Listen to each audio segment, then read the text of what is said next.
UPSC एक और बड़ी रिक्रूटमेंट लेके आया है जूनियर ट्रांसलेशन ऑफिसर के लिए। तो आपको बता दें कि इससे पहले इन्होंने ईएसआईसी के लिए एप्लीकेशन फॉर्म इनवाइट किए थे, जहां पर 76 वैकेंसीज थी। तो उनके ऑनलाइन एप्लीकेशन जो आवेदन है वो हो चुके हैं। अब उसका एग्ज़ाम होगा या फिर इंटरव्यू होगा। अगर ज़्यादा कैंडिडेट्स होते हैं तो एग्ज़ाम होगा, कम कैंडिडेट होते हैं तो इंटरव्यू होगा। जहाँ तक है इंटरव्यू कंडक्ट कराएंगे, और वो कब होगा ये हम अभी कुछ कह नहीं सकते। फिलहाल यूपीएससी एक और रिक्रूटमेंट लेके आया है, ये है ईपीएफओ के लिए। वो थी ईएसआईसी के लिए, ये है ईपीएफओ के लिए। और यहाँ पे वेरियस पोस्ट है। आगे चलते हैं तो आपको मिलेगी ये जूनियर ट्रांसलेशन ऑफिसर के लिए। टोटल वैकेंसी अगर आपको बताएं तो टोटल वैकेंसी यहाँ पर है 86। ये कहते हैं वैकेंसी नंबर इन्होंने दिया है 86 vacancies for the post of junior translation officer in Employees Provident Fund Organisation, Ministry of Labour and Employment. Category wise देखा जाए तो यहाँ पे सबसे ज़्यादा, बहुत दिनों के बाद, हम तो इतने दिन से वीडियो बना रहे हैं तो काफ़ी लंबे समय के बाद ओबीसी के जो एप्लीकेंट्स होते हैं वो ज़्यादा होते हैं, लेकिन इस बार ओबीसी के वैकेंसी ज़्यादा हैं। 28 वैकेंसी ओबीसी के हैं, उसके बाद में आती हैं यूआर की 23 वैकेंसी, फिर आती हैं एससी की 14 वैकेंसी और ईडब्ल्यूएस की 12 वैकेंसी हैं। ईडब्ल्यूएस में काफ़ी ज़्यादा वैकेंसी निकल रही हैं। एसटी में 9 वैकेंसी हैं और इन सब में मिला के पीडब्ल्यूबीडी कैंडिडेट्स के लिए 4 वैकेंसी इन्हीं कैटेगरीज से होंगी। इसका अर्थ ये है कि इन कैटेगरीज से जो पीडब्ल्यूबीडी कैंडिडेट होंगे वो अपनी 4 वैकेंसीज के लिए फाइट करेंगे, चाहे वो किसी भी कैटेगरी से हो। जिस भी कैटेगरी से होंगे उसी कैटेगरी से ये जो वैकेंसी हैं वो कम हो जाएंगी।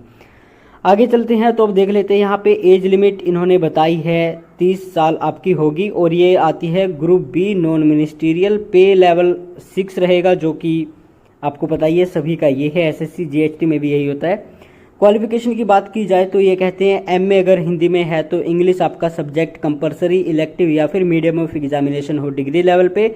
एमए अगर इंग्लिश में है तो हिंदी आपका सब्जेक्ट कंपलसरी, इलेक्टिव या फिर मीडियम ऑफ एग्जामिनेशन होना चाहिए डिग्री यानी कि ग्रेजुएशन लेवल पे।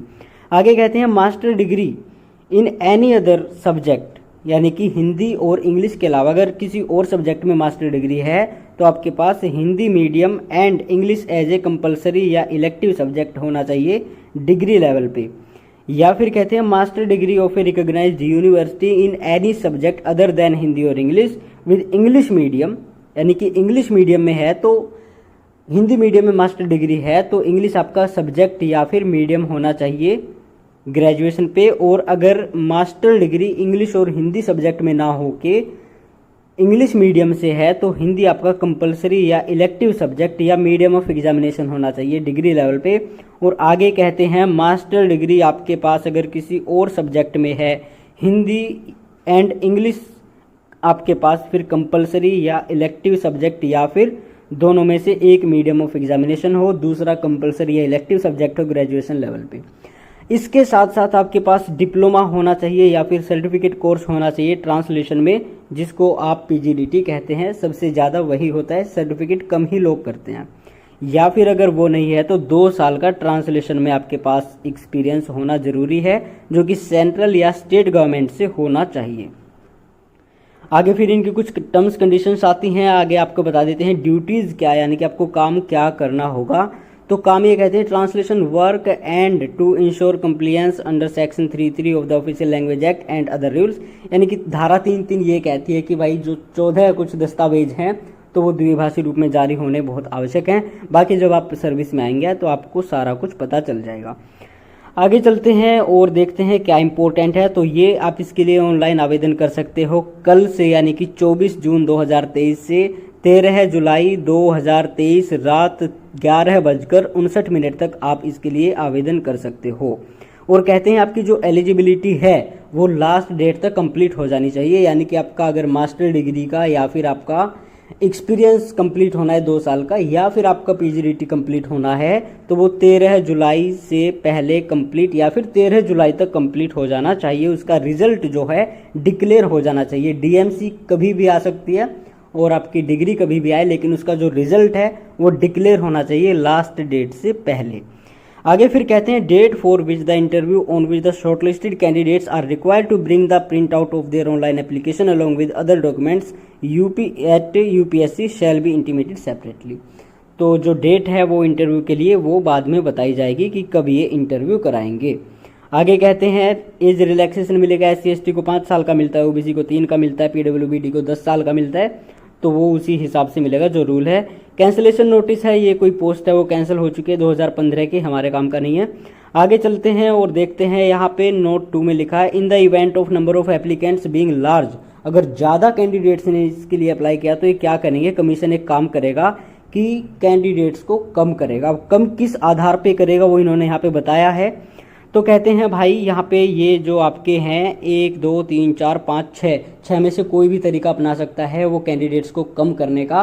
तो यहाँ पे आप अगर देखें कि ये कहना क्या चाहते हैं, तो कहना ये चाहते हैं अपनी जितनी सारी भी क्वालिफिकेशन, जितने सारे आपको एक्सपीरियंस हैं, वो आपको सब कुछ ऑनलाइन एप्लीकेशन फॉर्म में इंक्लूड करना है, क्योंकि किसी भी आधार पर आपका जो है मूल्यांकन वो कर सकते हैं, आपको एलिजिबल बना सकते हैं।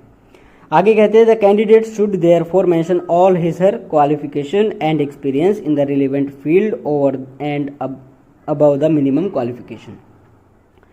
फिर यहाँ पे मिनिमम क्वालिफाइंग क्राइटेरिया जो है UREWS के लिए 50 अंक हैं, OBC के लिए 45 हैं, SC ST PWBD के लिए 40 हैं, ये आउट ऑफ 100 होंगे, इसको आप परसेंटेज भी मान के चल सकते हो।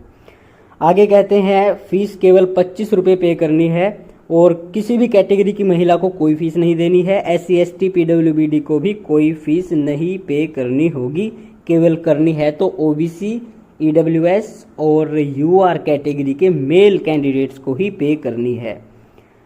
आगे चलते हैं तो इन्होंने अब देखिए सिलेबस आप मत पूछिएगा क्योंकि यहाँ पर आपका इंटरव्यू होगा, तो इंटरव्यू में क्या पूछेंगे वो हम आपको नहीं बता सकते, वो तो कोई भी नहीं बता सकता। स्टेट गवर्नमेंट में नहीं, स्टेट में नहीं, ये कहते हैं अच्छा यूनियन टेरिटरी, ठीक है, सेंट्रल या फिर UT गवर्नमेंट में जो काम कर रहे हैं उनको 5 साल तक की छूट मिलेगी, ठीक है, स्टेट में नहीं मिलेगी।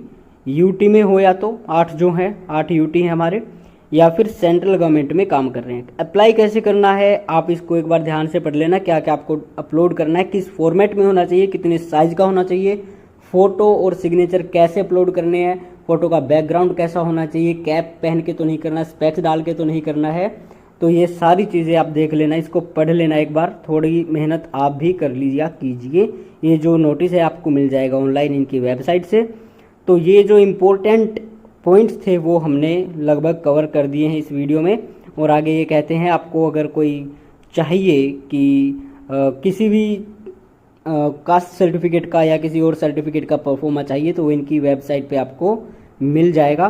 तो ये काफ़ी बड़ी रिक्रूटमेंट आ रही है एक लंबे समय के बाद, और इस साल बहुत सारे रिक्रूटमेंट आई हैं ट्रांसलेशन ऑफिसर्स के लिए, और इस महीने वैसे देखा जाए तो जून में कई सारी रिक्रूटमेंट आई हैं।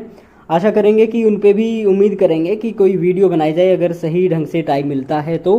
लेकिन अभी ये काफ़ी ज़्यादा वैकेंसी लेके आ रहा है, इसके बाद में शायद JHT की ही ऐसी रिक्रूटमेंट होगी जिसमें ज़्यादा वैकेंसी आएंगी। फिलहाल ये कोई छोटी रिक्रूटमेंट नहीं है, 84 वैकेंसी बहुत ज़्यादा होती हैं, तो आपको इसके लिए अच्छी खासी तैयारी शुरू कर देनी चाहिए। और जहाँ तक है इसके लिए इंटरव्यू होगा, इन्होंने लिखा हुआ है, तो 86 हैं, सॉरी 84 नहीं 86 वैकेंसी हैं। तो ठीक है, मिलते हैं किसी अगली वीडियो में। कोई रिक्रूटमेंट पे बहुत सारी जो है नोटिस आए हुए हैं, तो अगर कोई अच्छी खासी वैकेंसी और भी आती है तो आपको वो भी साझा कर दी जाएंगी।